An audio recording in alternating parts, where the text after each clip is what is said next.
Oh, Parkal. Oh. Sarap ng pahinga mo ah. Oo. Bornok. Hindi ko nga alam eh, kung nasaan yun eh. Ha? Kakarating ko lang rin eh. Si Bornok, natakulan na kasi. Baka naglilimlim, no? Nakayakap na naman yung kaya no. Sa agom niya, sa una. Oh, inggit ka lang, wala ka eh. Kaya nga dito eh, nagmumuli-muli nga lang ako eh. Kasama ka na kasi. Kailan ka mag-asawa? 67 years old ka na? Hindi, pagkaputi ng uwa. Paano kaya palagi mo inaasawa? Gin? Red Horse? Empe? Pag-uwi? Lasing? Suray-suray sa daan? Ano nga pala ang English sa lasing? Kasi Oh, tumba-tumba. o tumba-tumba? Siyempre, lasing ka, ganun-ganun ka. Lasing? English? Tumba-tumba? Oo. Gantungan kita sa ulo dyan eh. Oh, ikaw, ano English ng lasing? Ang English sa lasing, ang English sa lasing, Brad, Sparkle. Kung nakikita mo yung nagbabike ka, yung nagbabike ka, di ba mabibilis ka magbike. Di ba may nakita kang arrow, slow down, di ba paliko yun?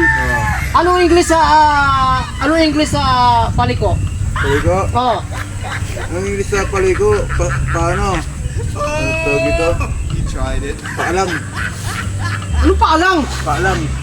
Ano paalang? Basta yun, Yung paalang, yung ganito, paalang, ganyan. Paalang yung ano, kasi nga diretso. Ito naman, paalang naman to. Hoy, turuan kita Oh. Magaling sa English to. Oh. Ang ibig sabihin ng lasing, sa English yung lasing, Oh. curve ahead. Oh. Curve ahead, di ba nakita mo yung pag kumurbada ka? Oh. Curve ahead.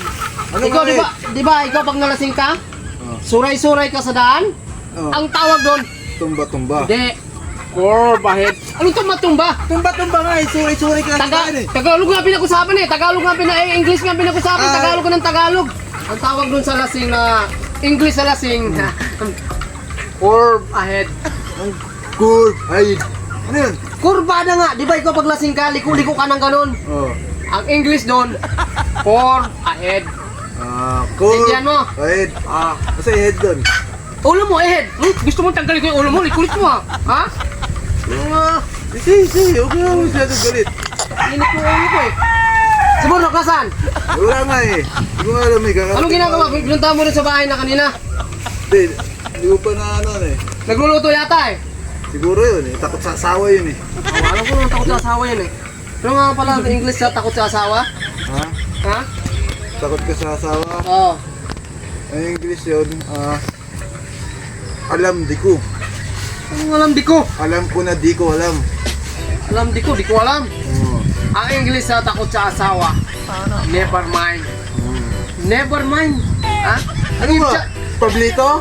Never mind? Ang ibig nga sabihin ng never mind, hindi niya alam. Hindi niya alam kung bakit takot siya sa asawa niya. Ibig sabihin nun, Never mind. never mind. Galing to, hinyo to. O, magsaing ka na. Ano English na magsaing na? Hmm? Manesi Manesi ka na. Manese na ka. O tara, umulit na. Gawin na tayo. Tara na, manese ka na. Tara na.